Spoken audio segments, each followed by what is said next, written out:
Fixing কাণ্ডে বাংলাদেশের ক্রিকেটে গরম অবস্থা।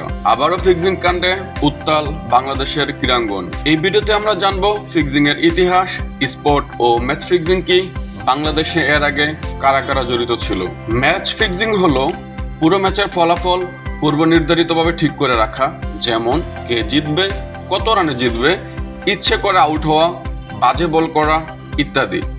উদাহরণ, ব্যাটসম্যান ইচ্ছা করে আউট হয়ে যাওয়া, বা বলার খুব বাজে বল করে যাতে ব্যাটসম্যান খুব সহজে রান করতে পারে। স্পট ফিক্সিং কি?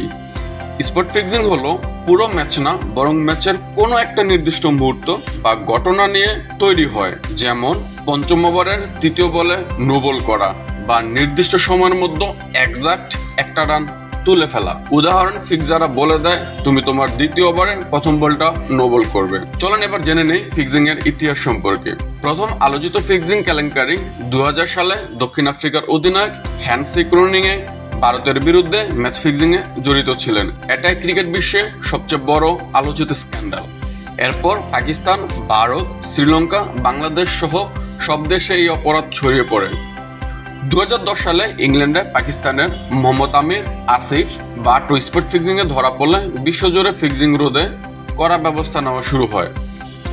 2010 সালে ইংল্যান্ডের বিরুদ্ধে টেস্ট ম্যাচে পাকিস্তানের 3 জন খেলোয়াড় সালমান বাট, মোহাম্মদ আসিফ ও মোহাম্মদ আমির স্পট ফিক্সিং এ জড়িত ছিলেন। তারা নির্দিষ্ট সময়ের মধ্যে নো বল করেন, যা বুকিদের পূর্ব নির্ধারিত ছিল। এই ঘটনায় তারা নিষিদ্ধ হন এবং কারাদণ্ড ভোগ করেন। এবার জেনে নেই আইপিএল এর ফিক্সিং সম্পর্কে।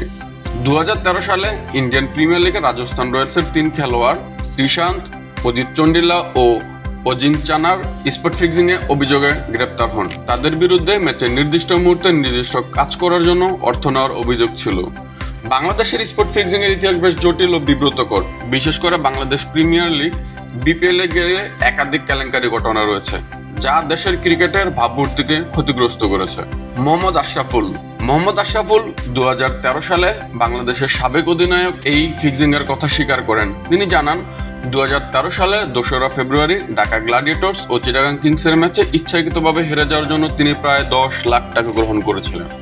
পরবর্তীতে বাংলাদেশের ক্রিকেট বোর্ড তাকে 8 বছরের জন্য নিষিদ্ধ করে, যা পরে কমিয়ে 5 বছরে নিয়ে আসা হয়।